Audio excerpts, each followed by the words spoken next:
ॐ पूर्णमदः पूर्णमिदं पूर्णात् पूर्णमुदच्यते पूर्णस्य पूर्णमादाय पूर्णमेवावशिष्यते। ॐ शान्तिः शान्तिः शान्तिः। शङ्करं शङ्कराचार्यं केशवं बादरायणं सूत्रभाष्य कृतौ वन्दे भगवन्तौ पुनः पुनः। ईश्वरो गुरुरात्मेति मूर्तिभेदविभागिने व्योमवद्व्याप्तदेहाय दक्षिणामूर्तये नमः। सच्चिदानन्दरूपाय विश्वोत्पत्त्यादिहेतवे तापत्रयविनाशाय श्रीकृष्णाय वयं नुमः। सच्चिदानन्दरूपाय गुरवे बुद्धिसाक्षिणे संसारतापदग्धानां शरण्याय नमो नमः। ॐ शान्तिः शान्तिः शान्तिः। नारद उवाच एवं ते निमिना पृष्टा वसुदेव महत्तमाः प्रतिपूज्य ब्रुवन् प्रीत्या ससदस्य ऋत्विजं नृपम्। कविरुवाच मन्ये कुतश्चिद् भयमच्युतस्य पादाम्बुजोपासनमत्र नित्यम्। उद्विग्नबुद्धेरसदात्मभावाद् विश्वात्मना यत्र निवर्ततेभिः। एवै भगवता प्रोक्ता उपाया ह्यात्मलब्धये अञ्जः पुंसामविदुषां विद्धि भागवतान् हितान्। हामी हरिहर सन्यास आश्रमको स्वाध्याय कक्षबाट चलिरहेको प्रसङ्गलाई अगाडि बढाइरहेका छौं। हाम्रो आश्रममा प्रत्येक दिन स्वाध्याय चलिरहन्छ। महात्मा ब्रह्मचारीहरूबाट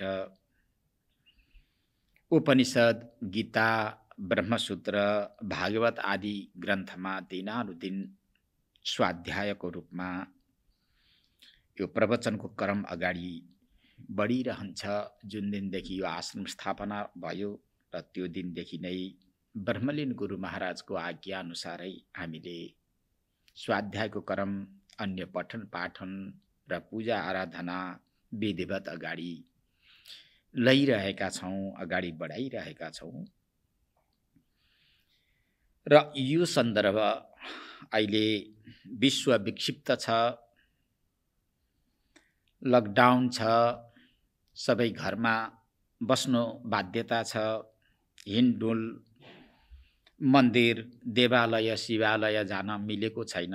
तीर्थयात्रामा पनि अब रोक लगाउनु स्वाभाविकै हो र सबै घरमा बस्दा असुविधा होला र सत्सङ्गीहरूलाई दिनचर्याहरू व्यतीत गर्न पनि अप्ठ्यारो होला भन्ने उद्देश्यले हाम्रो स्वाध्यायलाई अहिले यो लाइभ गरेका छौं र युट्युबमा पनि राखिएको छ। हरिहर टिभीमा यो आउँछ। तपाईहरुले त्यो हरिहर टिभीलाई खोल्नुभयो भने त्यहाँबाट पनि देख्न सक्नुहुन्छ। सबै सत्सङ्गीहरूले सत्सङ्ग सुनुन् र यो समयलाई सदुपयोग गरून्। समय व्यतीत गर्न कसैलाई पनि अप्ठ्यारो नहोस्, गाह्रो नहोस् भन्ने उद्देश्यले हामीले यो पनि गरेका छौँ। र अब हाम्रो सन्दर्भ प्रसङ्ग अगाडि बढिरहेको छ श्रीमद् भागवत अन्तर्गतको 11 स्कन्ध, जसलाई एउटा मुटुको रूपमा लिइन्छ। यो स्कन्धलाई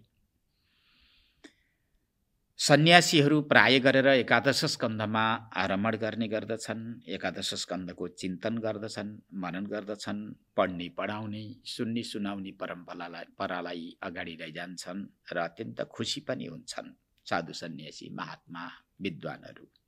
र त्यही स्कन्धलाई लिएर हामी पनि अगाडि बढिरहेका छौँ।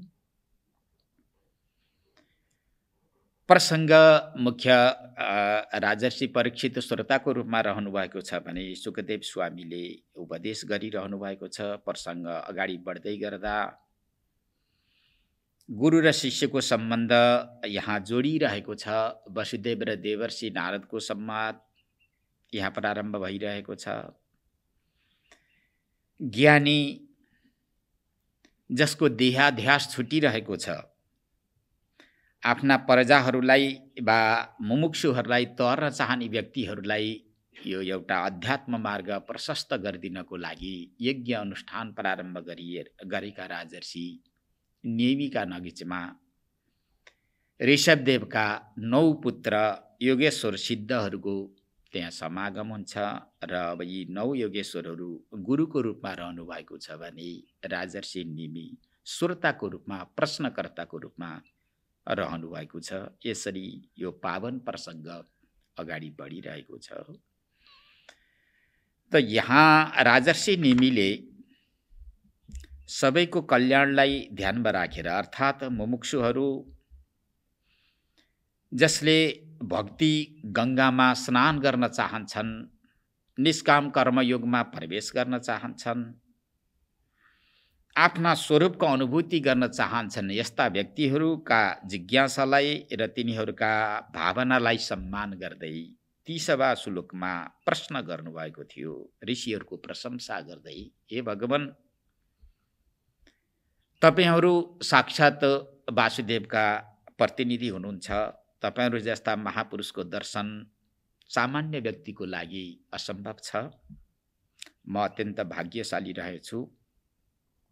यसरी आफ्नो भाग्यको प्रशंसा गर्दै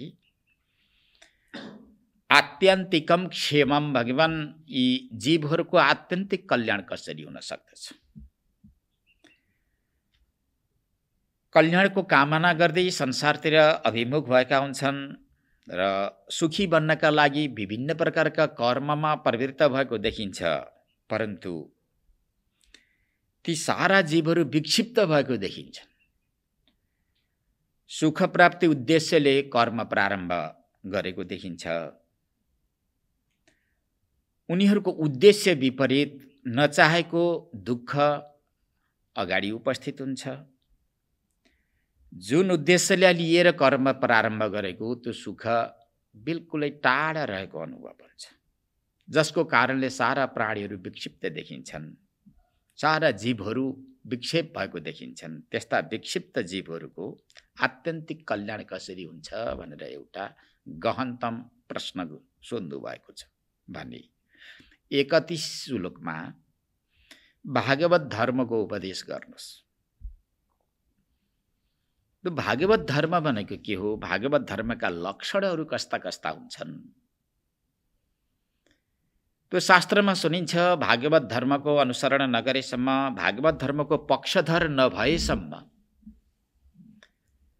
जीवहरूले कल्याण पाउन सक्दैनन्, त्राण पाउन सक्दैनन् भनेर बताइएको छ। तो यो भागवत धर्मको विषयमा सन्देह छ, धेरैले बुझ्न सकेका पनि छैनन्।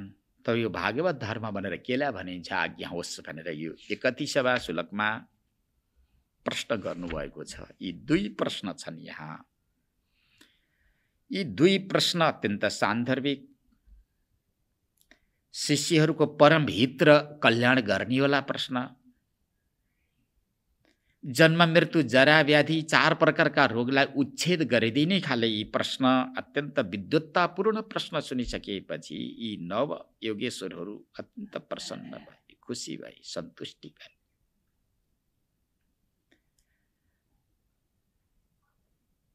सांसारिक वस्तु पद पदार्थलाई प्राप्त गरेर सुखी हुन्छु भन्ने मान्यता बोकेर हिँडिरहेका जो जीवहरू छन् र ती पदार्थबाट ती वस्तुबाट सुख उपलब्ध हुनु नसक्नुले अत्यन्त विक्षिप्त भएका शिष्यहरू गुरुका नजिकमा गएर प्रश्न गर्नु उसको कर्तव्य हुन आउँछ। अविद्याका 5 प्रकारका बाण छन् भनेर दर्शनशास्त्रले बताउँछ।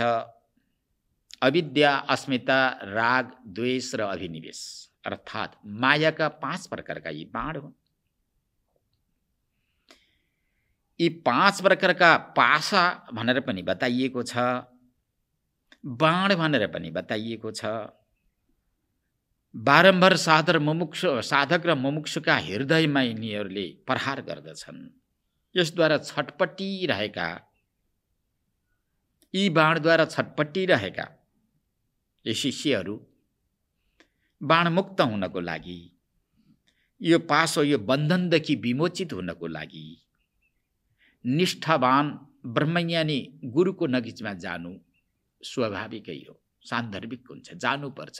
नगए आफैले मात्र उसले त्यसलाई सम्मान गर्न सक्दैन। अविद्या, अस्मिता, राग, द्वेष, अभिनिवेश यी अत्यन्त बलवान छन्, चारैतिरबाट आक्रमण गरेका हुन्छन्। साधक मुमुक्षु र तितिर्षु जो तर्न चाहन्छ त्यस्ता भक्तले, उपासकले सायद आफ्नो बुद्धिले वा आफ्नो साधनाले यी 5 प्रकारका पासहरूलाई समन गर्न सक्दैनन्। आफ्नो शक्ति र तागतले मात्र सायद यिनलाई अधीनस्थ गर्न उनीहरूले सक्दैनन् होला। यसरी नसकेका ती साधक मुमुक्षुहरू पीडित भएका, खिन्न भएका, तर्न चाहेका, विभिन्न प्रकारका यी अवरोधक अगाडि आएर आफ्नो साधनालाई विघ्न विक्षेप खडा गरिदिएका, उपस्थित गरिदिएका यस्ता यी विक्षेपहरूलाई सम्मान गर्नको लागि त्यो कहाँ जानुपर्छ? गुरुको शरणमा जानुपर्छ। गुरुका नजिकमा गएर उसका समस्या के हुन्, अर्थात् उसले साधना गर्ने समयमा कस्ता कस्ता समस्याहरू आएर उसलाई दुःख दिए, सताए, के कस्ता काला पर्दाहरू आएर आफ्नो लक्ष्य र उद्देश्यमा व्यवधान गरिदिए, त्यो लगाएर गुरुका चरणमा समर्पण गर्नु यो शिष्यको कर्तव्य हुन्छ। गुरुले अब त्यसरी भयभीत भएको, तर्न चाहेको, जीव र ब्रह्मको ऐक्यानुभूति गर्न चाहेको यस्तो निष्कपट निश्छल यो शिष्यलाई देखिसकेपछि गुरुले पनि अब यथा योग्य उपदेश गर्नु गुरुको कर्तव्य हुन्छ। तर्ने इच्छाले गुरुका शरणमा गएको जुन शिष्य, त्यस्तो शिष्यलाई तार्नको लागि अब कस्ता महात्माका दृष्टान्त दिएर हो, श्रुति युक्ति अनुभूति भनेर बताएको छ। त्यो शिष्यलाई श्रुतिका दृष्टान्त दिएर हो कि वेदमा उल्लेखित यी मन्त्रहरू उच्चारण गरेर मन्त्रको यथायोग्य व्याख्या गरिदिएर शिष्यको भयलाई नाश गरिदिने हो कि दूर गरिदिने हो कि जीवनमा तपस्या गर्दा गर्दा विभिन्न प्रकारका अनुभूति गरिएको छ, आफूले प्रत्यक्ष गरिएको छ, त्यस्तो अनुभूति सुनाएर हो कि विभिन्न प्रकारका युक्तिहरू महात्माहरू महापुरुषहरूका दृष्टान्तहरू दिएर, भक्तहरूका दृष्टान्तहरू दिएर हो कि त्यो के कस्ता सन्दर्भहरू त्यहाँ जोडिदिँदा र उपदेश गर्दा शिष्यका शङ्काहरू समाधान हुन्छन्, गुरुले ती साधनहरूलाई प्रयोग गरेर उपदेश गर्नु गुरुको कर्तव्य हुन आउँछ। गुरुले अवश्य नै गर्नुहुन्छ। र सुरुमै जस्तो विवेक चूडामणिमा भगवान शङ्कराचार्य कारिका लेख्नुहुन्छ, मा भैष्ट विद्वांस तब नास्तिपाय तब नास्त्यपाय संसार सिन्धुस्तरणेस्त्युपाय भनेर बताउनु भएको छ। हे शिष्य, मेरो नजिकमा आएका छौ, तिम्रो नाश छैन। व्यक्ति जबसम्म सत्शास्त्रको शरणमा जाँदैन, संसारमा नै अल्मलिएर बसेको छ, महापुरुषको नजिकमा पनि जाँदैन भने त्यस्ता व्यक्तिको नाश छ। त्यो व्यक्ति अवश्य नै त्यसको नाश हुन्छ। नाश हुनु भनेको परमात्मालाई नजान्नु। व्यापक भएको चैतन्य परब्रह्म परमात्मा नै आफ्नो स्वरूप हो। आफ्नो स्वरूपलाई नजान्नु, बारम्बार शरीरमा खसिरहनु, बारम्बार इन्द्रियका विषयमा झुमिरहनु, भवाटमीमा भ्रमण गरिरहनुलाई यहाँ खस्नु भनेर बताइएको छ, नाश हुनु भनेर बताइएको छ। हे विद्वान, अब तिमी मेरो नजिकमा आयौ, अब तिम्रो नाश छैन। विभिन्न प्रकारका उपायहरू छन्, ती उपायहरू म तिमीलाई सुनाउँछु। ती उपायलाई तिमीले स्वीकार गर्न सक्यौ भने अवश्य नै तिमीले यो संसार रूप समुद्र तर्न सक्छौ। संसार सिन्धुस्तरणेस्त्युपाय, संसार रूपी समुद्र तर्ने विभिन्न प्रकारका उपायहरू छन्। यहाँ निष्काम कर्मयोगको मार्ग छ, भक्ति योगको मार्ग छ, ज्ञान योगको मार्ग छ, तीर्थव्रत दान पुण्यको मार्ग छ। यी विभिन्न प्रकारका मार्गहरू छन्। यिनलाई अपनायो भने अवश्य नै संसार रूपी समुद्र तर्न सकिन्छ। तिम्रो नाश छैन बाबु, अब मेरा नजिकमा आयो भनेर जसरी गुरुले पहिले आश्वासन दिनुहुन्छ। शिष्य आउँदा बित्तिकै ब्रह्मविद्याको उपदेश गर्नुहुन्न, पहिला त शिष्यलाई आश्वासन दिनुहुन्छ, स्वस्थ बनाउनुहुन्छ। भयभीत भएको शिष्यलाई उपाय छ। जस्तो कुनै बिमारी छटपटिएर डाक्टरको नजिकमा जाँदै गर्दा यदि डाक्टर योग्य रहेछ, सुपठित रहेछ, सौम्य रहेछ, शिष्ट रहेछ भने त्यो शिष्ट डाक्टरले बिरामीलाई तपाईँ नआत्तिनुहोस्, एकदम ठिक हुन्छ, मेरो नजिकमा आउनु भएको छ, मसँग विभिन्न प्रकारका उपायहरू छन्, ती उपायहरू प्रयोग गर्छु, तपाईँ स्वस्थ हुनुहुन्छ भनेर यदि डाक्टरले सौम्य शब्दमा त्यो बिरामीलाई आश्वासन दियो भने बिरामीको लाग्छ आधा रोग त्यसै निको भएको हुन्छ।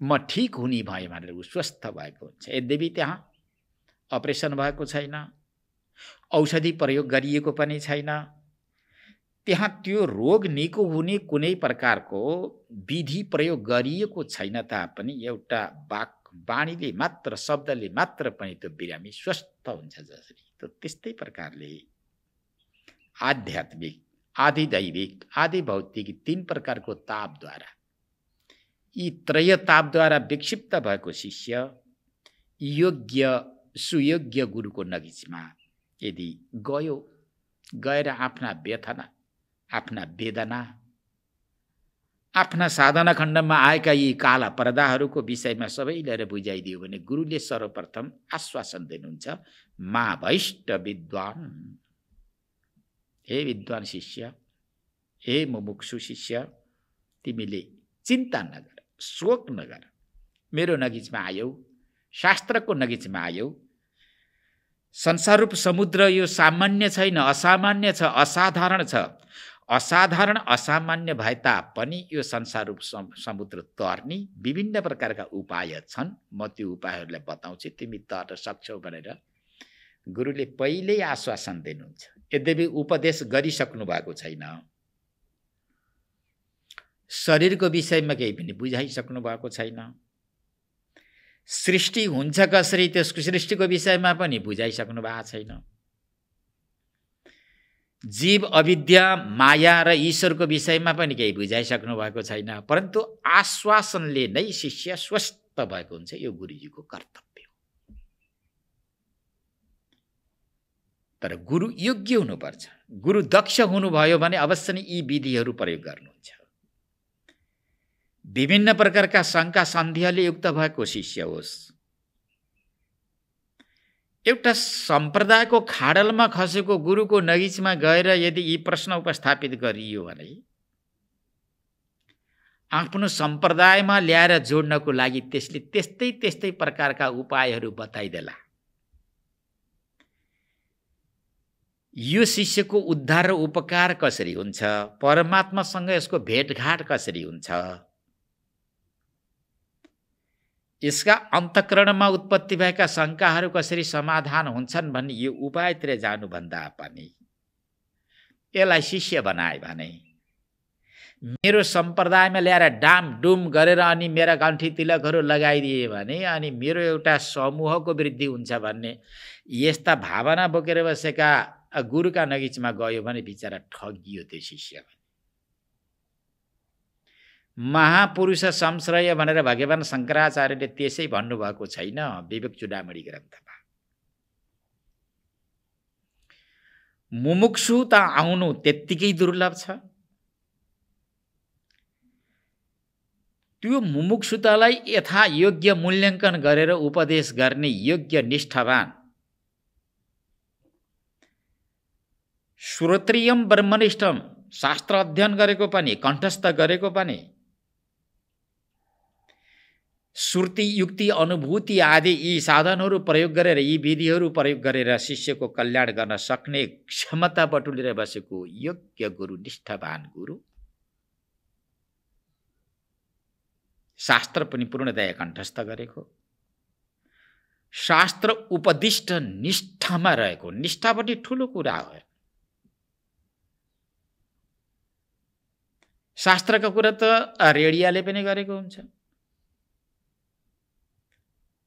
बिहान बिहानै हामीहरूले अब न्युजहरू सुन्छौँ, धार्मिक कार्यक्रमहरू आएका हुन्छन्। ती प्रवचन गर्ने प्रवचनकर्ता कुन मुद्रामा रहेका हुन्छन्, के कस्तो वेशभूषामा रहेका हुन्छन्, उनीहरूका दिनचर्याहरू के कस्ता छन्, संसार मिथ्या हो, संसार असत्य हो, भगवानको भजन भक्ति गर्नुपर्छ, आहार शुद्ध सत्व शुद्धि आदि यी विधिलाई अपनाउनु पर्छ भनेर जुन अब न्युजमा उसले शास्त्रको व्याख्या गरिराखेको छ वा रेडियो मार्फत उसले सबैलाई सुनाइराखेको छ। त्यो सुनने व्यक्तिले टन्न मांसाहार गरेर गएको पनि हुनसक्छ, मासु खाएर गएको पनि हुनसक्छ, अपेय वस्तु पान गरेर गएको पनि हुनसक्छ, शास्त्र निषिद्ध आचरणमा रहेर गएको पनि हुनसक्छ। किनकि गुरुबाट पढ्यो रट्यो कण्ठस्थ गरेको छ, त्यहाँ गएर सुनाउन केही कठिनाइ नै भएन। शास्त्र उपदिष्ट जो विधि छ, नियम छ, निष्ठा छ, त्यसदेखि विपरीत मार्गमा गएका व्यक्तिले कण्ठ गरेको भरमा उपदेश गर्यो भने त्यस्ता व्यक्तिद्वारा उपदिष्ट तत्त्वले शिष्यका शङ्का समाधान हुन कदापि सक्दैनन्। यो यथार्थ। योग्य गुरुका नजिकमा जानुपर्छ भनिसकियो। आचिनोति च शास्त्रार्थान् नाचरे स्थापयत्यपि। सकल शास्त्र अध्ययन गरेको, ऊ पनि पढेको, जसरी मौरी हुन्छ, मौरी प्रत्येक फुलमा गएर त्यो फुलको रसलाई स्वीकार गरेको, त्यो रसलाई लिएर आएर मिठो मह बनाएको हुन्छ। त्यस्तै सकल शास्त्र अध्ययन गरेर त्यसको सारभूत तत्त्व लिएर आएको छ। धान्यार्थी पलालमेव। धानको कामना गर्ने व्यक्तिले पराल नै ल्याएर उसले भकारीमा राख्दैन, पराललाई त्यही खलामा छोडिदिएर धान ल्याएर भकारी भरेको हुन्छ। त्यस्तै सकल शास्त्र अध्ययन गरेको, परन्तु त्यो शास्त्रको एउटा लक्ष्य हुन्छ, मूलभूत लक्ष्य हुन्छ, त्यो लक्ष्यलाई स्वीकार गरेको छ। सारा शिष्यवृन्दलाई, शिष्यवर्गलाई शास्त्रीय निष्ठामा राख्न सफल भएको। नीति निर्देशन पनि त्यस्तै प्रकारको गर्ने। आचार्य स्थापयत्यपि, शिष्यवर्गलाई पूर्णतया नियम र निष्ठामा राख्न सक्ने उपदेश गरेको। शिष्यलाई मात्र उपदेश गरेको होइन, स्वयं आचार्य त्यही यसमा स्वयंले पनि पालना गरेको। नियम नीति निष्ठा स्वयंले पालना गरेको छैन भने, पालना नगर्ने व्यक्तिले यदि कसैलाई उपदेश गर्यो भने त्यसको उपदेशले कसैलाई पनि छुँदैन। त्यस्तो व्यक्तिलाई आचार्य भनिन्छ भनेर शास्त्रकारहरूले बताउनु भएको छ। त्यस्तै निष्ठामा रहेका महापुरुषका नजिकमा शिष्य गएर त्यो आफ्ना साधना खण्डमा आएका के कस्ता समस्या हुन्, ती समस्याहरूलाई उपस्थापित गरियो भने योग्य गुरुले पहिल्यै नडराऊ बाबु मा भैष्ट विद्वान हे विद्वान, तिमी अब डराउनु पर्ने कोही आवश्यकता छैन। परब्रह्म परमात्माले शब्द ब्रह्मका रूपमा विभिन्न प्रकारका ग्रन्थहरू तयार गरेर राखिदिनु भएको छ। प्रचुर मात्रामा साधनाहरू छन्। ती साधनाको मैले रटे बुझे जाने अनुसारको तिमीलाई उपदेश गरेर स्वस्थ बनाउने छु भनेर गुरुले पहिले आश्वासन दिनुहुन्छ। शिष्य स्वस्थ हुन्छ, अब मेरो कल्याण हुने भयो। 7 दिनका दिन तिम्रो मृत्यु हुन्छ भनेर ऋषि कुमारको त्यो श्राप शब्द श्रवण गरिसकेपछि गंगा किनारामा पुगेका राजर्षि परीक्षितका नजिकमा व्यासनन्दन सुखदेव स्वामी पुग्नुहुन्छ। सुखदेव स्वामीको त्यो आकार प्रकार रूप सारा देख्दा नि अब यिनै पुरुषद्वारा मेरा शङ्का समाधान हुन्छ, मेरो समस्या समाधान हुन्छ भन्ने राजर्षि परीक्षितको मनमा पहिले त्यो भावना जागृति भएको थियो अरे। उपदेश गर्नुभएको थिएन। अलको शरीर, दिव्य कान्तिले युक्त भएको शरीर, लामा हात, गला पनि बडा विचित्रको, मानव हिँड्ने डुल्ने तपस्या नै हो। त्यो तपस्याको एउटा पुञ्ज जस्तो देखिनुहुन्थ्यो सुखदेव स्वामी। त्यो मूर्तिलाई देख्दा नै राजर्षि परीक्षित हताश भएका थिए, आत्तिरहेका थिए। 7 दिनभन्दा यहाँ बाँच्नु छैन परमात्मा, यो कसरी हो तर्ने उपाय के हो? यस्ता जिज्ञासाले हृदय परिपूर्ण भएर बसिरहेका राजर्षि परीक्षितले सुखदेव स्वामीको त्यो सुन्दर शरीर देख्दा नै यस्तो भावना जागृति भयो, अब यिनै पुरुषद्वारा मेरा शङ्का समाधान हुन्छन्, म तर्न सक्छु भन्ने भावना गरेका थिए। त्यस्तै शिष्यले ती आश्वासन सुन्दा बित्तिकै नै हृदयलाई शान्त बनाउँछ। त यहाँ राजर्षि निमि ससदस्य र द्विजम निरुपम एक्लै बस्नु भएको छैन, पुरा आफ्ना सदस्य आफ्ना परिवारहरूलाई साथमा राख्नु भएको छ। यज्ञमा वर्ण भएका ब्राह्मणहरूलाई नजिकमा राख्नु भएको छ। यज्ञको व्यवस्था मिलाउने ती व्यवस्थापकहरूलाई पनि साथमा राख्नु भएको छ। सत्संग गर्दा एक्लै गर्ने होइन, आफ्ना घर परिवारलाई सारालाई साथमा राखेर सत्संग गर्नु, आफ्ना हितैषी मित्रहरूलाई पनि सत्संगको नजिकमा लैजानु, बन्धु बान्धवलाई समेत साथमा राखेर यदि सत्संग सुन्न सकियो भने सबैमा त्यो सत्संगको प्रभाव पर्न सक्छ। सत्संगको प्रभावले सबैमा सत्वगुणको उत्पत्ति हुन सक्छ। सत्वगुणी बसेर अनि शास्त्र चर्चा गर्न थालिए भनेदेखि जीवनमा ठुलो परिवर्तन आउँछ। त्यसैले सबैलाई साथमा राखेर सत्संग श्रवण गर्नु, यो शास्त्रको विधिलाई परिपालन गर्दै राजर्षि निमि, किनकि विधेय भनेर पहिले भनिसकिएको छ, देहमा आत्मभाव यद्यपि थिएन, आत्मबुद्धि थिएन। महापुरुषहरूको सम्मान कसरी गर्नुपर्छ, ब्रह्मज्ञानी गुरुहरूको सम्मान गर्न सकिएन, ऋषिमुनि महर्षिहरूको सम्मान गर्न सकिएन भने कसैको पनि कल्याण हुँदैन है भन्ने यो पाठ सिकाउनको लागि पनि विधिय राजा निमि श्रोताको रूपमा अग्रपङ्क्तिमा बस्नु भएको छ। यति ठुलो सम्मान र श्रद्धा प्रकट गर्नुभयो। महापुरुष अर्थात् ब्रह्मज्ञानीका नजिकमा गएर श्रद्धा न्यौछावर नगरेसम्म महापुरुषको हृदय पग्लिँदैन कि पग्लेर तिनलाई जे दिनुपर्ने त्यो दिन पनि सकिँदैन। यसरी समर्पित हुनुपर्दो रहेछ भन्ने भावना प्रदर्शन गर्नको लागि पनि अग्रपङ्क्तिमा बसिरहनु भएको छ।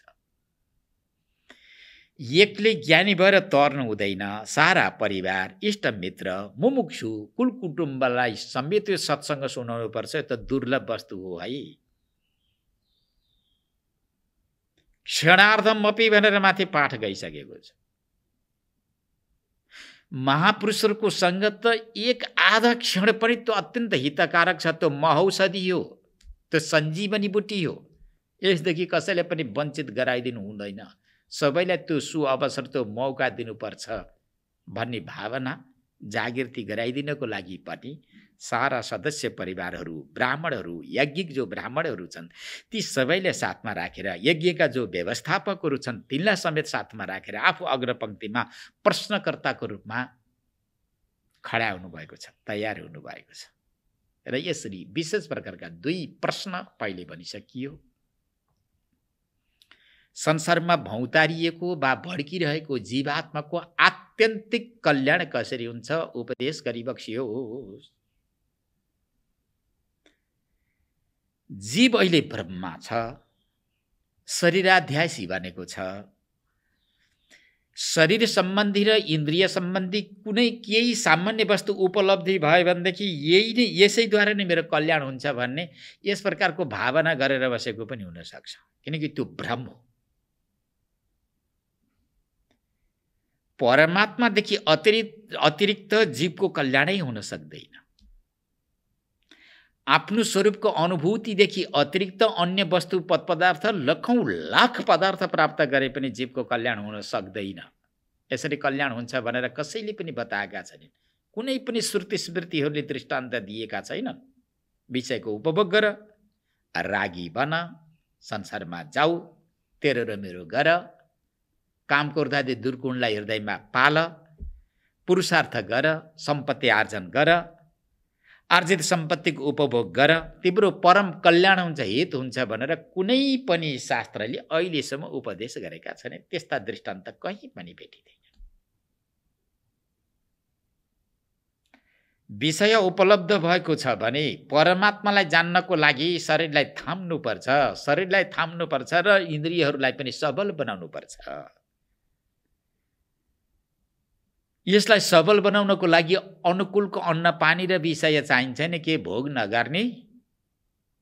कसैले प्रश्न गर्ला। हो, परमात्मालाई जान्नको लागि इन्द्रिय पुष्ट हुनुपर्छ, शरीर पनि स्वच्छ हुनुपर्छ, रुग्णता रहित हुनुपर्छ, तागतिलो हुनुपर्छ। त त्यसको उद्देश्य के हो त? किन त्यसलाई शरीरलाई हृष्टपुष्ट र इन्द्रियलाई पुष्ट बनाउने त? विषयको उपभोग गरेर भनेर भनौँला बाबु, परमात्मालाई जान्नको लागि है।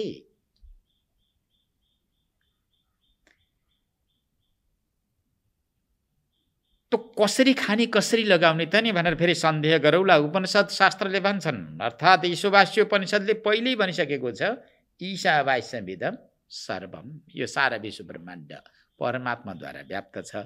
तेन त्यक्तेन भुञ्जित, त्याग बुद्धिद्वारा खाऊ। अभिमान गर्नको लागि होइन, परमात्मालाई जान्नको लागि। सर्वप्रथम तिमीले के को लागि खाने? परमात्मालाई जान्नको लागि खाने। के को लागि लगाउने? परमात्मालाई जान्नको लागि, शरीरलाई त्राण दिनको लागि लगाउने। शरीरलाई हृष्टपुष्ट के को लागि बनाउने? कुन उद्देश्य पूर्तिको लागि? चैतन्य ब्रह्मलाई जान्नको लागि। त्यसपछि परोपकारको लागि, दया गर्नको लागि, संसारमा अल्मलिएका सारा जीवहरूको कल्याण गर्नको लागि, तिनलाई सुपन्था प्रदर्शन गर्नको लागि तिम्रो शरीर धारण गर्नुपर्छ, शरीर हृष्टपुष्ट बनाउनुपर्छ भन्ने यस्ता नीति निर्देशनहरू पाइन्छ।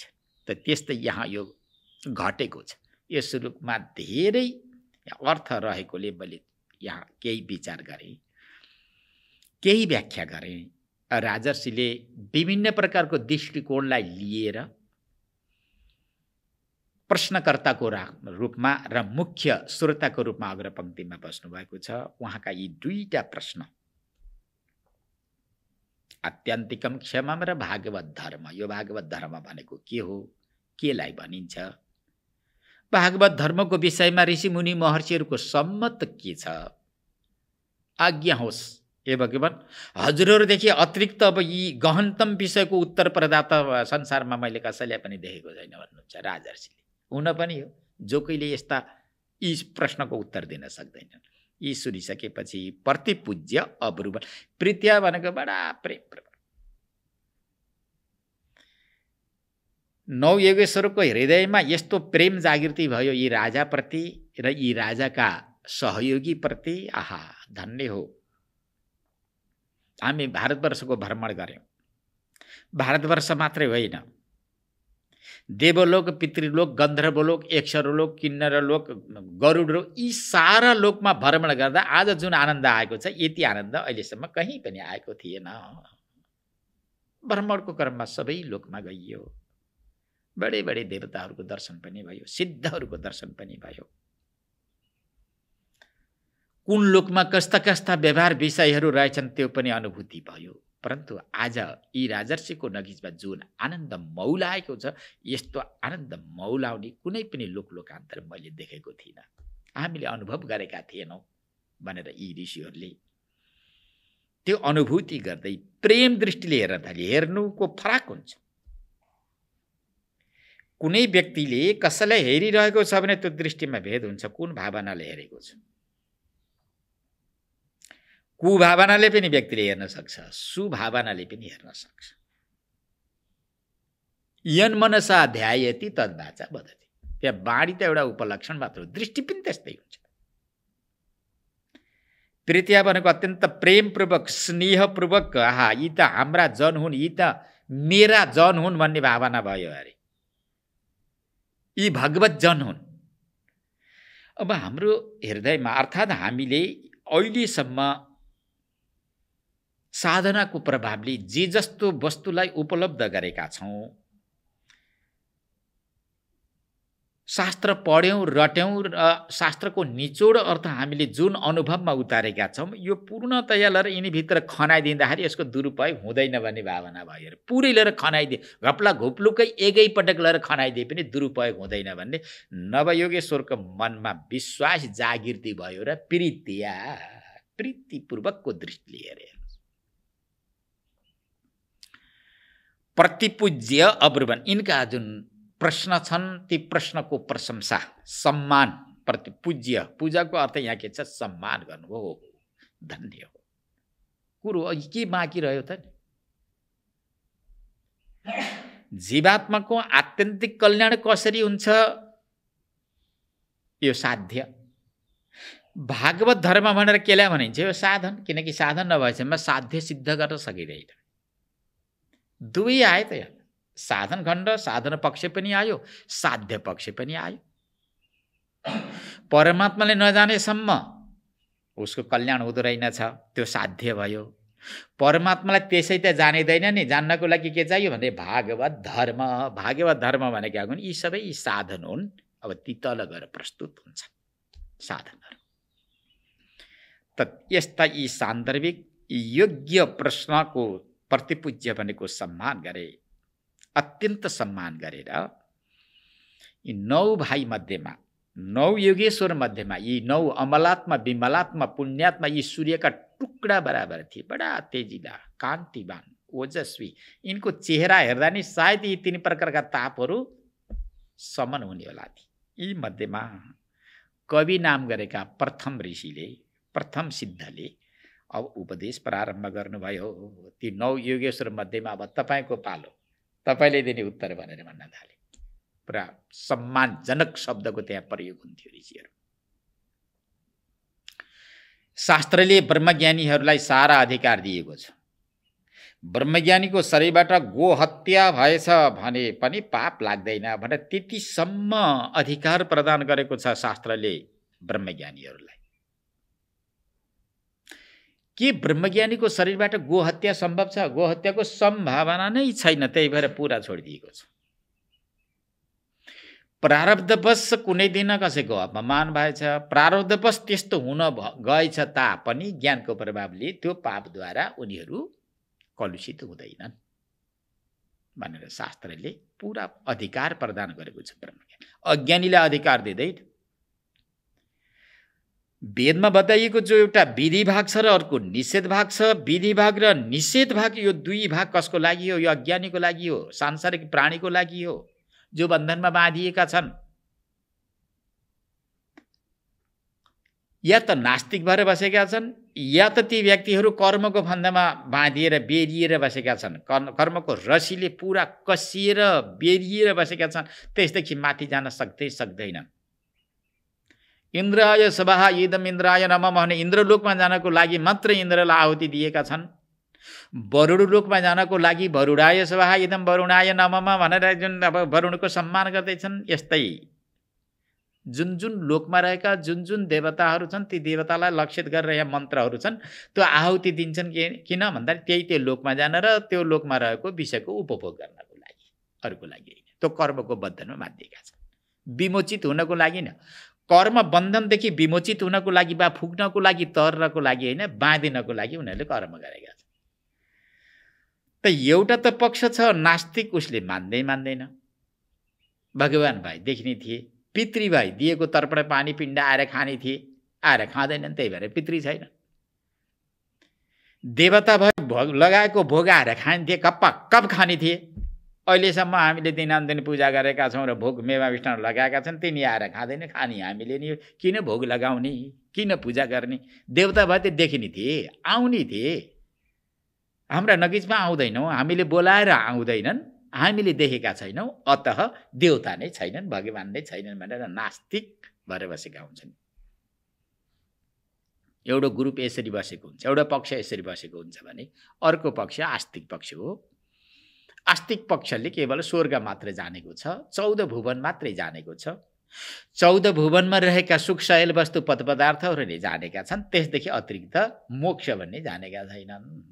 अति दुईटा पक्ष छन्। परन्तु अब यो मोक्ष भन्ने के हो भन्ने कुरा जो कोहीलाई थाहा हुँदैन। अब राजाले त अब जीवात्माको कल्याण कसरी हुन्छ, आत्यन्तिक कल्याण भनेर प्रश्न गरिसकेकोले अब 9 भाइ मध्येमा कवि नाम गरेका प्रथम सिद्धले अब उपदेश प्रारम्भ गर्नुहुन्छ। कौती उपदिशति आत्मतत्वमिति कवि, जसले आत्मतत्वको उपदेश गर्दछन् तिनको नाम हो कवि, विद्वान। आत्मतत्वको उपदेश गर्नेलाई नै कवि भनिन्छ। सामान्य एउटा शब्द रट्यो पढ्यो अनि कसैलाई पढायो, तलब लियो, बसो, त्यसलाई कवि भनिँदैन। त्यो त एउटा सामान्य हो। शब्द मात्र उपदेश गरेर छोडिदियो, त्यसको अर्थ के हो अन्तःकरणमा लगेर उपस्थापित गर्न नसक्ने जुन व्यक्ति छ, त्यस्तो व्यक्तिलाई यहाँ कवि शब्दको प्रयोग गरिँदैन। ब्रह्मविद्याको उपदेश जसले गर्दछ तिनको नाम हो कवि। कवि नाम गरेका ऋषिले अब आफ्नो उत्तर प्रारम्भ गर्दै भन्नुहुन्छ। मण्डे कुतश्चिद् भयमच्युतस्य पादाम्बुजोपासनमत्र नित्यम् उद्विग्न बुद्धेर सदात्मभावाद् विश्वात्मना यत्र निवर्तते भीः। बडा महत्त्वपूर्ण श्लोक प्रारम्भ गर्नुहुन्छ, ज्यादै सान्दर्भिक छ। मलाई लाग्छ यदि विचार गरेर यसको अब अर्थ विचार गर्दै जाने र विचारपूर्वक प्रवचन गर्दै जानियो भनेदेखि महिनौँ दिन जान सक्ने पनि यो श्लोकमा त्यो वस्तु सामग्रीहरू छन्। त्यति अर्थले युक्त भएको यो कारिका छ। त कवि नाम गरेका ऋषिले अब उत्तर दिँदै प्रारम्भ गर्नुभयो। उत्तर प्रारम्भ गर्नुहुन्छ। अत्र अस्मिन् संसारे, यो संसार, इदम शब्दद्वारा प्रतिपादित संसारमा सन्निकटवर्ती वस्तुलाई प्रस्तुत गर्न पर्यो भने इदम शब्दको प्रयोग गरिन्छ। सन्निकट वस्तु के छ त? सन्निकटवर्ती वस्तु के छ जीवात्माका नजिकमा कुन वस्तु छ भनेर यदि विचार गर्दै जाने भने यही संसार छ, देखिएको छ। जलस्थल देखिएको छ, वृक्षहरू देखिएका छन्, नाना प्रकारका प्राणीहरू देखिएका छन्, सूर्य चन्द्र देखिएका छन्, नदीहरू बगिराखेका छन्, कतै पहाडहरू देखिएका छन्, जलचर प्राणीहरू देखिएका छन्, स्थलचर प्राणीहरू देखिएका छन्, नभचर पक्षीहरू देखिएका छन्। यी साराको सङ्ग्रहालयलाई संसार, यो साराको सङ्ग्रहालय।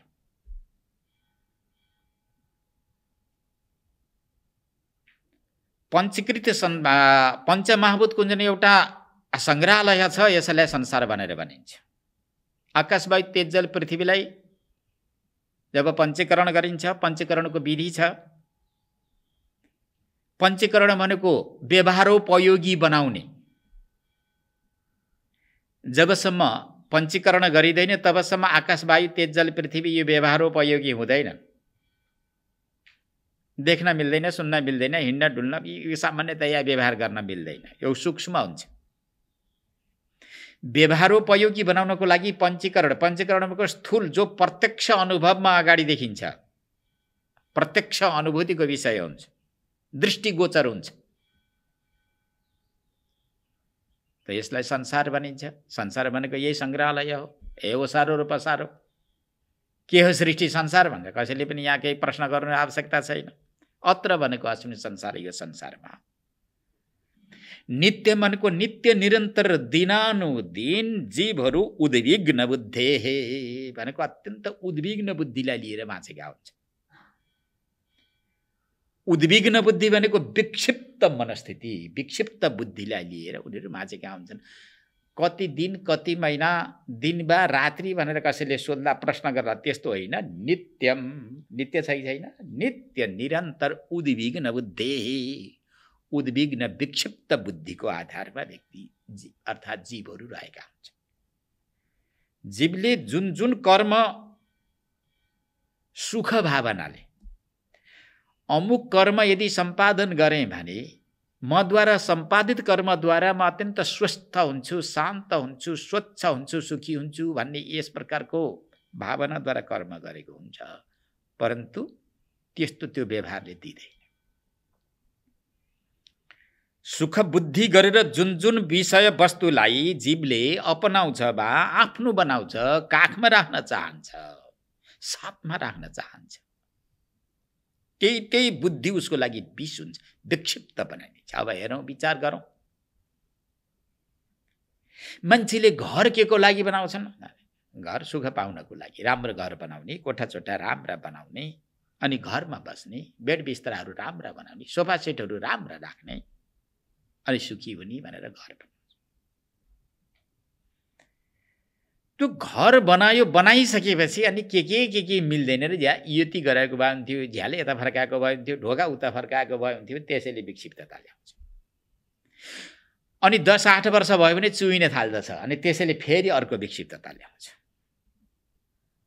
कसैले आएर नराम्रो भनिदियो भने मेरो घरलाई नराम्रो भनिदियो भनेर त्यही त्यसको हृदयमा विक्षेप पैदा भएको हुन्छ। घर निर्माण गरिहालो, वज्र बिजुली वज्रपात भएर कतै भत्किन्छ कि भन्ने त्यही विक्षिप्तता आएको हुन्छ। भोगे रोग भयम कुले चिति भयम वित्ते निर्पाला। घर बनायो भत्किन्छ कि भन्ने डर, विवाह गर्यो श्रीमान र श्रीमती, अब हाम्रो मन मिल्छ कि मिल्दैन भन्ने त्यही विक्षिप्तता। केही समयसम्म छोराछोरीहरू जन्मेनन्, पुराण सुराण लगाएर अब छोराछोरी जन्माउँ भने अब जन्मिने नजन्माएकाले सतायो, अनि पुराणहरू गर्न थाले, उपासना गरे, देवताहरूलाई मनाए, गर्भाधान भयो, अनि त्यसपछि कस्तो जन्मनी होला, माने सग्लो शरीर, माने हृष्टपुष्ट शरीर दिएर जन्मनी होला कि लुलो लगडो केही भएर जन्मे, त्यही भयो। जन्मिसकेपछि नि हेर्दाखेरि त्यस्तै के हो, अङ्गभङ्ग भएको, कतै के मिलेको नमिलेको, बा बोल्दै नबोल्ने, बा बोल्ने धेरै बोल्ने, त्यही विक्षिप्तता। अनि पढ्छ कि पढ्दैन, ज्ञानी ध्यानी कस्तो हुने होला, त्यसले चिन्ता।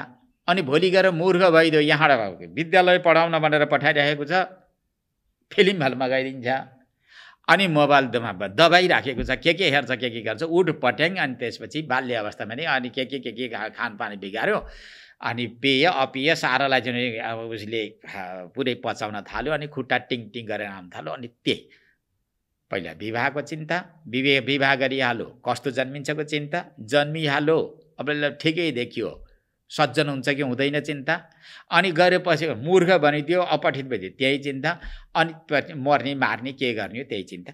मानव आद्यपन्त हेर्दैन, एउटा उपलक्षण मात्रै हो, एउटा सङ्केत मात्रै गरेको। संसारका यावत वस्तु पदार्थलाई आँखा बन्द गरेर सबैले विचार गरौँ, सुख कुन वस्तुले प्रदान गर्छ?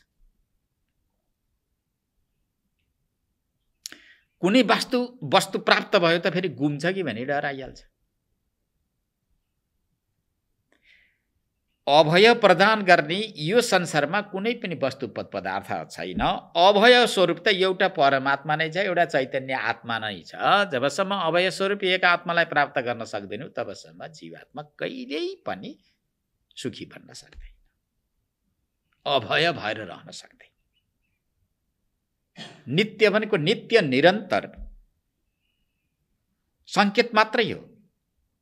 जुन वस्तु तपाईले सुख बुद्धि गरेर पक्रिनुहुन्छ, आफ्नो अधीनस्थ गर्नुहुन्छ, मेरो भनेर मान्नुहुन्छ, हो त्यो मेरो भन्नु नै तपाईलाई अब त्यो दुःख दिने वस्तुलाई निन्दाउनु हो कि? दुःख दिन्छ मेरो भन्ने वस्तुले। मेरा अगाडि एउटा घडी छ अहिले, तपाईहरुलाई म देखाउँछु। मेरा अगाडि एउटा घडी छ, कुनै भक्तले ल्याएर दियो, यो स्वामीजीको हो भनेर अहिले मेरो अधीनमा वा मेरो स्वामित्व हुने गरी उसले दिएको छ, अनि मैले पनि भक्तले दिएको मेरो घडी भनेर राखिराखेको छु। यदि अचानक कुनै त्यस्तो व्यक्तिले यहाँ मेरो चोरेर लैदियो भने अरूलाई केही पनि हुँदैन। त्यो घडी कहाँ गयो, के भयो, कसो भयो, कसले लैदियो, भक्तले दिएको बडा राम्रो थियो, टाइम हेर्न पनि एकदमै सजिलो हुन्थ्यो, यो कसले लैदियो भनेर विक्षेप म नै हुन्छु। यो घडी मलाई सुख दिनको लागि आएको रहेनछ। किन आएछ? विक्षेप पैदा गर्नको लागि, उद्विग्नता प्रदान गर्नको लागि घडी आएको रहेछ। घडी त्यही हो। यसलाई अहिले मैले मेरो अधीनमा मेरो भनेर बनाएको थिएँ, यो लैदियो त त्यसले दुखी मलाई नै बनायो। दोस्रो तेस्रो व्यक्तिलाई गएर यहाँ नारायणघाटको व्यक्तिलाई ल ज्ञानेन्द्र स्वामीको घडी हरायो भने के त्यसलाई दुःख पैदा गर्यो? के काठमाडौँको व्यक्तिलाई दुःख पैदा गर्यो? गरेन। दोस्रो तेस्रो व्यक्तिलाई दुःख पैदा गरेन, मलाई नै पैदा गर्यो। आखिर यहाँ वस्तु के त हो? यो फलामको हो भाइ। मैले मेरो भनेको शरीर त मेरो होइन भने जब घडी मेरो हुन सक्छ, कुर्सी मेरो हुन सक्छ, घर मेरो हुन सक्छ, औँठी मेरो हुन सक्छ, सिग्री मेरो हुन सक्छ, यो हुन सक्दैन। परन्तु त्यहाँ एउटा ममत्व मिसिएको छ, मेरो भन्ने मिसिएको छ। त्यो मेरो भन्ने वस्तु गुम्यो भनेदेखि जसले मेरो भनेको छ त्यही नै विक्षिप्त हुन्छ। त्यसैको हृदयमा नै उद्विग्नता पैदा भएको हुन्छ। दोस्रो तेस्रो व्यक्तिमा उद्विग्नता आएको हुँदैन। यसको नाम हो विक्षेप, उद्विग्नता। त्यो कहिले हुन्छ? नित्य भनेको नित्य निरन्तर। जबसम्म अहम बुद्धि मम बुद्धि रहन्छ तबसम्म उद्विग्नता आइरहन्छ।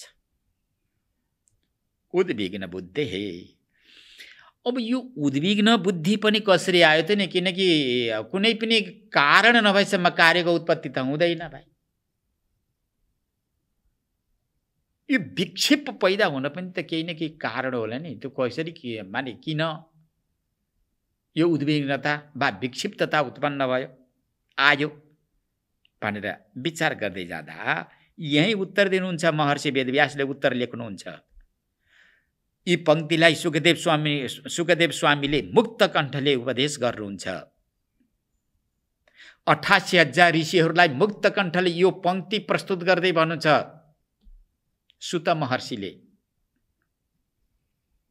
9 योगेश्वर सिद्ध मध्येमा कवि नाम गरेका सिद्धले उपदेश गर्नुहुन्छ। जिज्ञासु मुमुक्षु वसुदेव र देवकीलाई देवर्षि नारदले उपदेश गर्नुहुन्छ। यो पंक्ति त जहीँ तहीँ फिजिएको छ। साधक मुमुक्षुहरूलाई ब्रह्मज्ञानी गुरुले उपदेश गर्नुहुन्छ। असद आत्मभावात्, असद वस्तुमा आत्मा भावना गर्नुको कारणले गर्दा, आत्मबुद्धि गर्नुको कारणले उद्विग्नता यही आएको होला, अरू केही होइन। अब हेरौँ त केमा आत्मबुद्धि भनेको असत। असत भनेर अब टाढा कहाँ जाउँ? बुटो असत हो भनेर बुटलाई किन हामीले लक्षित गरौँ?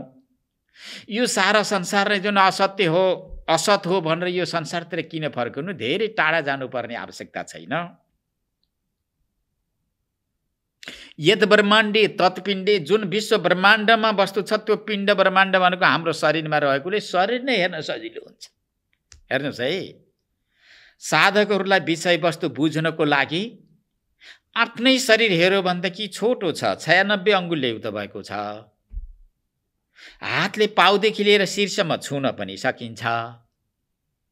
जन्मदेखि लिएर अहिलेसम्म मेरो मेरो म भन्दै पनि आइएको छ, नगिचाइरहेको, कण्ठस्थ भएको, हातले छाम्न पनि मिल्ने, मेरो हात मेरो गोडा भनेर भन्न पनि मिलेको, मेरो शरीर भनेर पनि मिलेको, मेरो शरीरलाई मोटो घाटो बनाउनु पर्छ भनेर पनि कोसिस गरिएको, मेरो शरीर अत्यन्त दुब्लो भयो नि मेरा शरीर पनि मेरा इन्द्रियहरू पनि अत्यन्त शक्तिविहीन भएका छन् नि भनेर दिनानुदिन चिन्ता गर्दै बसिरहेको जुन वस्तु छ त्यसलाई उदाहरण दिँदाखेरि सजिलो हुने भयो। यहाँ होइन त? यसलाई दिन सजिलो हुने भयो किन कण्ठस्थ भएको छ नि। म राम्रो छु, हृष्टपुष्ट भएको छु भनेर भन्न पनि टक्क मिलेको। आजभोलि के भयो कुनै खिन्न छु, दुखी छु, आज त 3-4 किलो घटिसके नि, म किन होला भन्न पनि ठ्याक्क मिलेको। यही उदाहरण दिन नै सन्दर्भ मिल्ला सान्दर्भिक होला भनेर असत शब्दको महर्षि वेदव्यासले यहाँ शरीरमा लिनुभएको छ। देहात्म बुद्धि, देहात्म भावना। देहमा अब देह कस्तो छ, नाशवान छ भनेर त सबैले बताएका छन्, हामीले अनुभव पनि गरेका छौँ। देह असत, असत भनेको नाशवान, असत्य, कुनै समयमा देखिने कुनै समयमा नदेखिने। यो प्रत्यक्ष अनुभूति कसरी हुन्छ त भन्दै गर्दा चतुश्लोकी भागवतमा जाँदा भागवतले उत्तर दिएको छ। झिलिक्क झिल्के बिजुली सरी सब तुरुन्त छोडिकन जीवनोत्सव, अहो कति जीव गए कहाँ किन तँलाई मालुम छ कि यो कुरा। यदि सत्य भएको भएदेखि त्यो भन्नुपर्ने आवश्यकता थियो। बिजुलीको झिल्का जस्तो, जस्तै बिजुली झिलिक्क झल्को, एकछिन सर उज्यालो देखियो, अनि एकछिनपछि के भयो नि भन्दाखेरि त्यो के भयो के फेरि अन्धकारले छोपिदियो। झिलिक्क झिल्के बिजुली सरी सब तुरुन्त छोडिकन जीवनोत्सव, जीवनको जुन उत्सव छ, आहा कति बसौँला, कहाँ जाउँला, के गरौँला, के खाउँला भनेर मनोरथ मनका पुलहरू बाँध्दै बाँध्दै गएको, तुरुन्त छोडिकन जीवनोत्सव, तत्काल छोडी। त ती जीवहरू कहाँ गए? अहो कति जीव गए कहाँ किन, ती जीवहरू कहाँ गए त भनेर कहाँ गए थाहा भएन।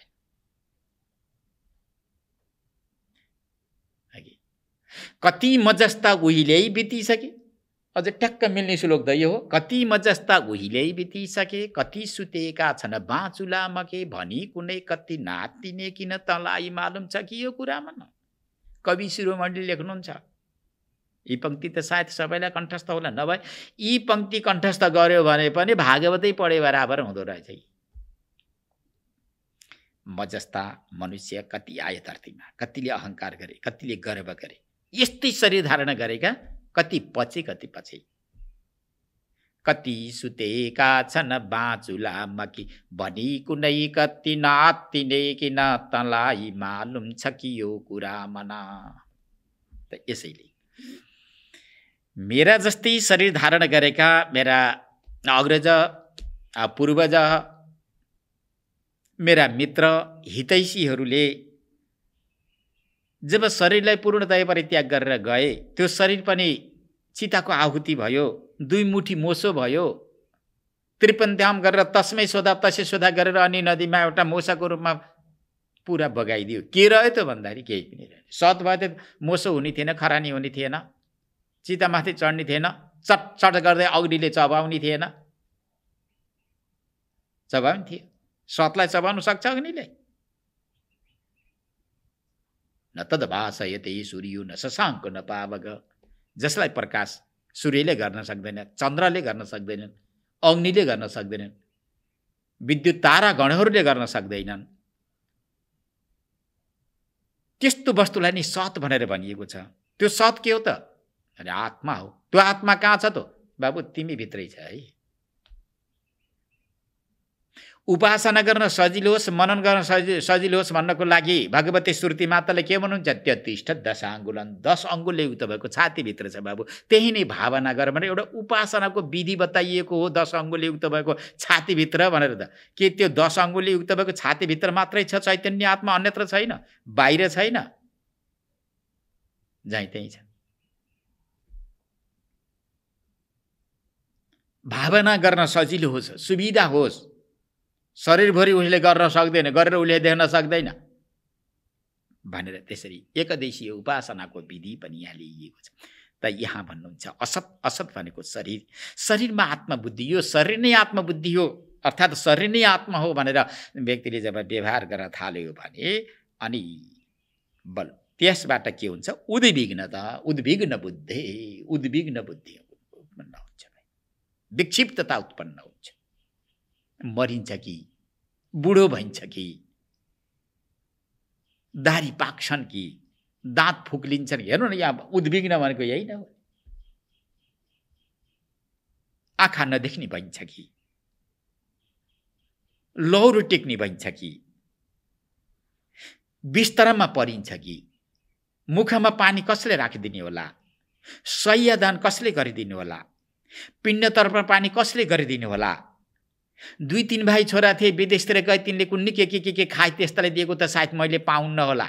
मैले पाउने गरी अब पिण्ड कसले दिने होला, तर्पण कसले, यही नहोला र यहाँ उद्विग्नता एक छ र एक छैन।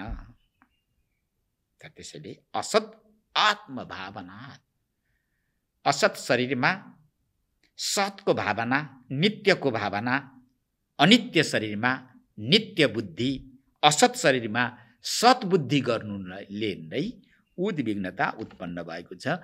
अब त्यसमा त्यो जुन होइन त्यसमा हो भनेर लाग्दाखेरि अब नित्य निरन्तर त्यहाँ चिन्ता र त्यहाँ विक्षिप्तता नआए के आउँछ त? ख्याल गर्नुहोला, दृष्टान्तको रूपमा आगोको भुङ्ग्रु कसैले अन्जुलीमा लिएर शीतलताको चन्दनको यदि अनुभूति गर्न थाल्यो भने मूर्ख हो कि होइन? त्यो मूर्ख हुन्छ। अग्निको काम हो पोल्नु, आगोको काम अर्थात् अग्निको काम जलाइदिनु, पोल।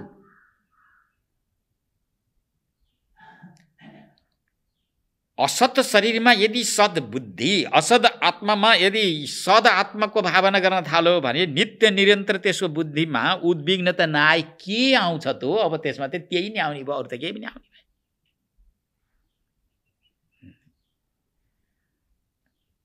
अब त्यसो भए के गर्ने त? ठुलो समस्या आयो नि, ठुलो समस्या आयो। अब यो विक्षिप्तता, यो उद्विग्नतादेखि बच्ने उपाय के हो त? अब त्यो त थाहा भयो नि, मूलभूत बीज पनि थाहा भयो।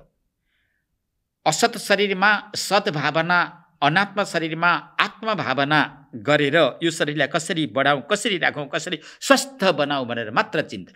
माने जहाँ सद्बुद्धि हुन्छ, जहाँ सद्भावना हुन्छ त्यसैलाई बढाउनको लागि, संरक्षण गर्नको लागि कोसिस हुन्छ। कोसिस त भइराखेको छ सारा दुनियाँको। त्यही भएर सारा दुनियाँ पीडित किन छन् भन्दाखेरि यसैको पक्षधर बन्नुको कारणले सारा दुनियाँ जति विक्षिप्त छ। एक व्यक्ति होइन, सारा दुनियाँ। कारण के हो त भन्दा असत आत्मामा आत्मबुद्धि गर्नुको कारणले नै हो। आत्मबुद्धि गरेर यसलाई बचाउने जुन भावना गर्दा गर्दै सारा विक्षिप्त भएका छ। अब समस्या ठुलो आयो, समाधान के हो त? यो विक्षेपदेखि बच्ने उपाय के हो भनेर फेरि अवान्तर प्रश्न गरिएको थियो। अच्युतस्य पादाम्बुज उपासनम, यो समाधान हो है। अच्युत परब्रह्म परमात्माको उपासना नै यो विक्षिप्तता, यो उद्विग्नता रूप रोगलाई निवृत्ति गर्ने सबैभन्दा ठुलो औषधि हो, उपाय हो, सञ्जीवनी बुटी हो।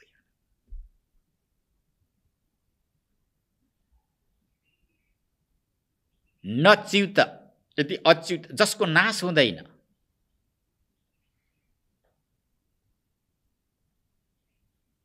च्युति क्षरणे धातु छ, क्षरण हुनु, नाश हुनु, नोक्सान हुनु, छिन्न भिन्न हुनु, नदेखिनुकै समयपछि गएर त्यस्तो भाव, त्यस्तो धर्म जसमा रहेको छैन त्यसको नाम के हो? अच्युत हो। अच्युतस्य, अच्युत स्वरूप परब्रह्म परमात्मा वासुदेव भगवान योगेश्वर श्रीकृष्णका चरणारविन्दको उपासना नै यो विक्षिप्तता रूप जुन रोग छ यो रोगलाई निको बनाउने, यो रोगलाई अन्त्य गर्ने, समाधान गरिदिने एकमात्र उपाय यही हो। यसदेखि अतिरिक्त उपायहरू केही पनि छैन। अब चर्चा आउँछ यहाँ।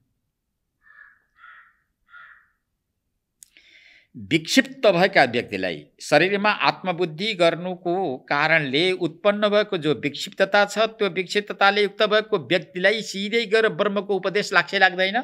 लाग्दैन। त्यस्ता व्यक्तिलाई ब्रह्मको उपदेश गर्नु पनि पाप हुन्छ।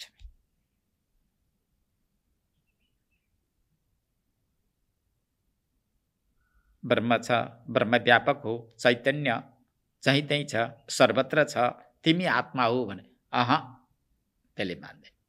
अब त्यस्ता व्यक्तिलाई के उपदेश गर्ने त? अच्युतस्य पादाम्बुज उपासनम, अच्युत परब्रह्म परमात्माको उपासना गर भाइ, पूजा गर राम्रोसँग। पुष्पाणि सन्तु तव देव ममेन्द्रियाणि धूपो गुरुर्वपुरिदं हृदयं प्रतिभजम्। परब्रह्म परमात्माका चरणको चिन्तन, उपासना।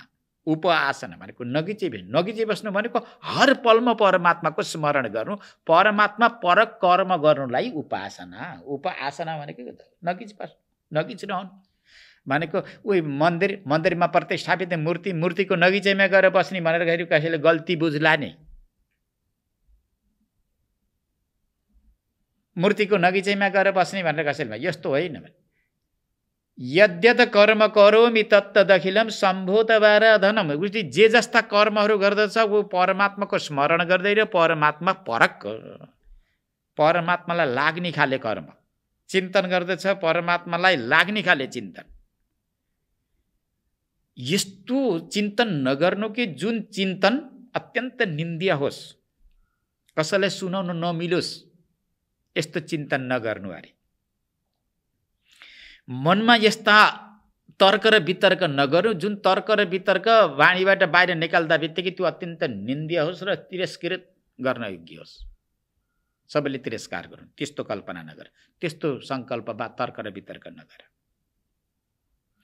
यस्ता कर्म जीवनमा तिमीले नगर जो कि भगवानदेखि धेरै टाढा संसारतिर खिचिरहने, त्यस्ता कर्म नगर।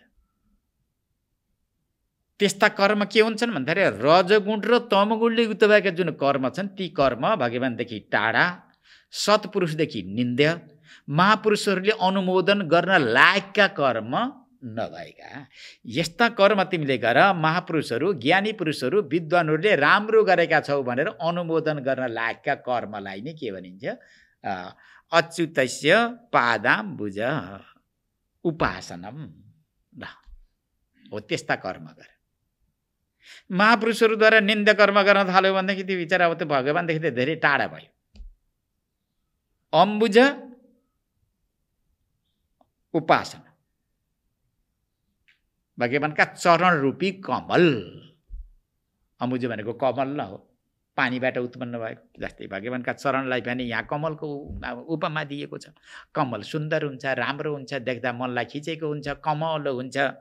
त्यसभित्रको एउटा पराग हुन्छ, नाकमा गयो भने भित्र मनलाई पनि आनन्द दिएको हुन्छ, आँखालाई पनि आनन्द दिन्छ। त्यही भएर यस्तो उपमा दिएको छ। भगवानका चरण देख्दा पनि त्यत्तिकै राम्रा। भगवान ती चरणको वर्णन गरेका जुन शास्त्रहरू छन् सुन्दा नै हृदयलाई बडा आनन्द। जस्तै त्यो पराग नाकद्वारा सुँगेर भित्र गइन्छ भने परमात्माका चरणको जुन व्याख्या, कमनीय कृतिको जुन चिन्तन र व्याख्या कसले गरेको छ? शास्त्रले गरेको छ। ती शास्त्रद्वारा परमात्माका कमनीय कृति कानद्वारा भित्र गयो भने मनलाई आह्लादित बनाउँछ कि बनाउँदैन? मनलाई आह्लादित बनाएको हुन्छ, शान्त बनाएको। हो यस्ता कर्म गर्यो भने अवश्य नै यो रोग निको हुन्छ भन्ने कुरा अकुतस्थ माने कुनै पनि बाँकी रहँदैन। परमात्माका चरणको चिन्तन वा पूजा अर्चना गर्यो भनेदेखि यही नै ठुलो समस्या समाधान हो। त्यो उद्विग्नता रूप जुन रोग छ त्यो रोग निको हुन्छ। अब उपासना कसरी हुन्छ? अब आयो त यहाँ त सगुण परब्रह्म परमात्माको उपासना आयो। अब पूजा गर्छौ भने आफू निषेधदेव भगवान शङ्करलाई अगाडि राख। पूज्य पूजक भाव सम्बन्ध उपस्थापित होस्। पूज्य परमात्मा शङ्कर हुनुहुन्छ वा राम हुनुहुन्छ वा नारायण हुनुहुन्छ, पूजक तिमी छौ। पूज्य पूजक भाव सम्बन्ध भयो भने अनि बल्ल त्यो उद्विग्नता निको हुन्छ कि यो रोग हो, यो रोग निको हुन्छ, बल्ल सन्च हुँदै जान्छ, आराम हुँदै जान्छ। पूज्य पूजक भाव सम्बन्ध चाहिन्छ। मूर्तिलाई ठक्क अगाडि राखेको छ, आफू बसेको छ। अब किनकि विक्षिप्त छ, त्यसले वेदान्त सिद्धान्त केही पनि सुन्दैन भाइ। तत्त्वमसि त्यो तत्त्व विक्षिप्त भएको व्यक्तिलाई तत्त्वमसि भनेर श्वेतकेतुलाई त सायद 9 पटक उपदेश गरेका थिए। यसलाई त 10,000 वर्ष गर्दाखेरि पनि हुँदैन कि विक्षिप्तता जाँदैन। किनकि असत वस्तुमा आत्मबुद्धि गर्नुबाट उत्पन्न भएको जुन रोग छ त्यस्तो रोगीलाई, त्यो बिरामीलाई, त्यो मधौरुलाई तत्त्वमसि भनेर के छोला? छुँदैन। अब त्यसलाई त जाऊ भाइ, भगवान शङ्करलाई इष्टदेवको रूपमा अगाडि राख। तिमी पुजारी भएर बस। यथायोग्य पूजाका सामग्रीहरू हुन्। पात्रहरू, पूजा गर्ने जुन पूजाका पात्र छन् ती पनि एकदमै सफा सुकिला हुन्। मूर्ति अत्यन्त श्रृङ्गार पटरा गरेर सुन्दर बनाएर अगाडि राख। तिमी पनि धौत वस्त्रम परिधाय, धोइएका कपडाहरू लगाएर, चोखा कपडाहरू लगाएर भस्म त्रिपुण्ड लगाएर रुद्राक्षका माला लगाएर आचम्य प्राणायामय 3 पटक आचमन गरेर अनि प्राणायाम गरेर इडा पिङ्गला नाडीहरूलाई परिशोधन गरेर देवम भूत यज देवम तिमी पनि देवता जस्तै भएर देवताको पूजा गर्नुपर्ने हुन्छ। त्यस प्रकारको जुन मुद्रामा आसनमा रहेर, आसन पनि तिम्रो स्थिर आसन हो, शरीर पनि सिधा गरेर बसिएको होस्, अगाडिपट्टितिर बडा दिव्य आभूषणले युक्त भएको भगवान शङ्करको श्रृङ्गार पटना गरेर मूर्ति अगाडिपट्टि राखिएको होस्। पूजा पात्रहरू त्यस्तै अत्यन्त सुन्दर भव्य हुन्। पूजा सामग्री पनि त्यस्तै प्रकारका हुन्, कारक सामग्रीहरू पनि त्यस्तै प्रकारका हुन्। अनि तिमीले पूजा गर्न थाल। ओम नमः शिवाय पुष्पम समर्पयामि, मन सहित लिएर समर्पण गर। अक्षतान समर्पयामि, पादयोर पाद्यम हस्तयोर अर्घ्यम मुखे आचमनियम सर्वाङ्गी स्नानियम भनेर जब तिमीले मन्त्र उच्चारण गर्दै तत्तत् वस्तु समर्पण गर्दैछौ त्यस बेलामा तदाकार आकारित वृत्ति हुनुपर्छ। पुरा सेव्य सेवक भाव सम्बन्ध, पूज्य पूजक भाव सम्बन्ध त्यहाँ उपस्थापित भयो भने अनि तिम्रो उद्विग्नता जुन छ नि हो त्यो रोग सन्चो हुन्छ, निको हुँदै हुँदै जान्छ कि सन्चो हुँदै जान्छ। पूजा गर्न त बसेका छौ, के चढानीमा के चढाउँछौ, आसन ठिक छैन, बाणी ठिक छैन, तिमीले लगाएका कपडा ठिक छैनन्, इष्टदेवलाई ठिक बनाएर राख्न सकेका छैनौ, पूजा पात्रहरू योग्य छैनन्, पूजामा का लागि माने तयार गरिएका ती वस्तुहरू विषय पनि ठिक छैनन्, श्रद्धापूर्वक तयार गरिएको छैन, अश्रद्धाको आसनमा तिमी बसिराखेका छैनौ भने, तयार गरेका छैनौ भने 100 वर्ष तिमीले पूजा गर्दाखेरि पनि तिम्रो पूजाद्वारा परमात्मा प्रसन्न हुनुहुन्न। परमात्मा प्रसन्न हुनु भएन भने त्यो तिम्रो उद्विग्नता रूपी जुन रोग छ यो रोग निको हुँदैन।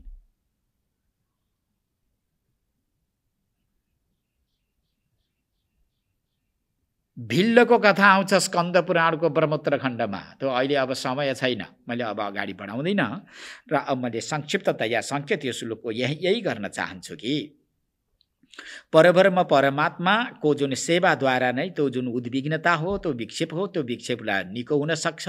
निको हुनको लागि तिम्रो सगुण परमात्माको सेवा, सगुण परमात्माको उपासना, भक्ति यस्तो हुनु पर्यो कि एकदम बाढी बगेर आएको हुनुपर्दछ।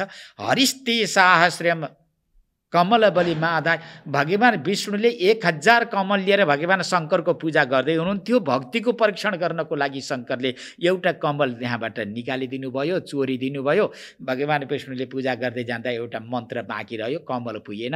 अनि त्यसपछि के गर्ने, उठ्न भएन, बोल्न भएन, ल्याएको कसैलाई भन्न भएन। पूजामा बसेको व्यक्ति बोल्न पनि हुँदैन, उठ्न पनि हुँदैन, पूजा खण्डित हुन्छ। अनि त्यसपछि मेरो आँखालाई पनि भगवती श्रुति माताले हे कमल नयन, कमलका जस्ता तिम्रो आँखा छन् है भनेर कमल नयन नामाकरण गरिदिनु भएको छ। मेरो आँखा पनि कमल जस्तो छ अरे भनेर ट्याक्क झिकेलेर चढाइदिनु भयो। भक्ति पुरा भयो कि भएन? किनकि भक्तिमा समर्पित हुनुपर्छ कि समर्पण भावनालाई नै भक्ति भनेको। समर्पण भावना सावना केही छैन, यिनी एकछिन गरे हरे राम भनेर ताली साली बजायो, के गर्यो, नाच्यो क्यारो, अनि त्यसपछि जस्ताको तस्तै गज स्नान, हात्तीको स्नान जस्तो भक्तिमा समर्पण। भगवान विष्णुको यो श्लोक पुष्पदन्ताचार्यले शिव महिमा स्तोत्रमा लेखेनन्, यदि को ने तस्मिन् निज मुदहर नेत्र कमल भनेको के हो? एउटा कमल कमी भयो, निज नेत्र आफ्नै कमल माने आँखा रूपी कमललाई चक्क निकालेर चढाउँदा बित्तिकै भगवान आशुतोष प्रसन्न हुनुभयो र आफ्ना हातमा रहेको सुदर्शन चक्र भगवान विष्णुलाई समर्पण गर्नुभयो र हे विष्णु तपाईँ सर्वमान्य हुनुहुन्छ, मेरो पनि मान्य हुनुहुन्छ। अब मेरा हातमा रहेको एउटा ठुलो सम्पत्ति छ सुदर्शन चक्र, तपाईँका हातमा मैले प्रदान गरेँ। आजदेखि उपरान्त यो मेरो चक्र होइन, तपाईँको चक्र हो। यही चक्रले सारा विश्व ब्रह्माण्डको भरण पोषण गर्नुहोस् भनेर जिम्मा लगाउनु भयो। हो त्यस प्रकारको पूजा भयो भने यो उद्विग्नता अवश्य नै नष्ट हुन्छ। भक्ति चाहियो, भाव चाहियो। भक्तिको विषयमा यहाँ गुहराजको भक्ति कस्तो थियो भन्ने रामायणमा आउँछ। हो त्यो गुहको जस्तो भक्ति र त्यस्तै प्रकारका पूजाहरू हुन थाले भने विश्वात्मा भनेको सम्पूर्णतया, यहाँ विश्वात्मा भनेको अरू केही होइन, पूर्ण रूपले भी भनेको असद भावना गर्नुको कारणले उत्पन्न भएको जो उद्विग्नता अर्थात् विक्षेप हो, त्यो विक्षेप पनि नित्य निरन्तर सताइरहेको, न स्वप्नमा न जाग्रतमा, न हिँड्दा न डुल्दा, न सहर बजारमा जाँदा, कुनै पनि ठाउँमा जाँदाखेरि सुखको अनुभूति नभएको, नित्य निरन्तर उद्विग्नताले सताएको त्यो जुन भय छ, भी भनेको भय, यत्र भनेको जसको उपासना गर्नाले विश्वात्मा भनेको पूर्ण रूपले, निवर्तते भनेको समाप्ति हुन्छ, पूर्ण हुन्छ। हो, यही गर्यो भनेदेखि ठिक हुन्छ र त्यो जीवात्माको कल्याण हुन्छ। आत्यन्तिकम क्षमा भनेको के हो त भन्दाखेरि आत्यन्तिक जीवको कल्याण कसरी हुन्छ भनेर भन्नुभएको थियो। हो, आत्यन्तिक जीवात्माको कल्याण यसरी हुन्छ भनेर पहिला समस्या उपस्थापित गर्नुभयो ब्रह्मज्ञानी कवि सिद्धले, अनि त्यसपछि पूर्णतया समाधान दिनुभयो। हो, यो बुद्धिमत्ता हो।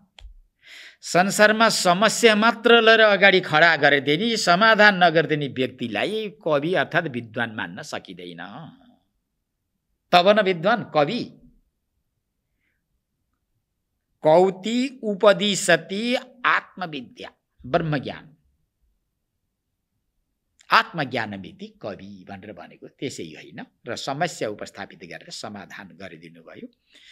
र राजा निमि अत्यन्त मस्त भएर सुन्नुभएको छ। उहाँका अनुसार उहाँका जुन सहयोगीहरू सबैले बडा मस्त भएर सुनिरहनु भएको छ। अब यसलाई यहाँ यो जीवात्माको कल्याण यसरी हुन्छ, आत्यन्तिक कल्याण यसरी हुन्छ। क्षणिक कल्याणलाई यहाँ आत्यन्तिक कल्याण भनेको होइन कि, यो त क्षणिक कल्याण हो। लिने, देख्ने, लिने, दिने वस्तु यावत पदार्थहरू प्राप्त भएर समाधान हुन्छ, त त्यो एउटा क्षणिक समाधान हुन्छ। आत्यन्तिक कल्याण हुन सक्दैन। यो आत्यन्तिक कल्याणको मार्ग बताउनु भयो। अब भागवत धर्म के हो त भन्ने दोस्रो प्रश्न थियो। त्यो दोस्रो प्रश्न भगवान योगेश्वर भगवता प्रोक्ता भनेर यो 34वां श्लोकमा यहाँबाट अब यो भागवत धर्मका प्रसङ्गहरू प्रारम्भ हुन्छन्। अब यी प्रसङ्गलाई भोलि अगाडि बढाउँला। हरिओम तत्सत्, हरिओम तत्सत्, हरिओम तत्सत्। ओम शङ्करं शङ्कराचार्यं केशवं बादरायणं सूत्रभाष्यकृतौ वन्दे भगवन्तौ पुनः पुनः। ईश्वरो गुरुरात्मेति मूर्तिभेदविभागिने व्योमवद्व्याप्तदेहाय दक्षिणामूर्तये नमः। ओम शान्तिः शान्तिः शान्तिः।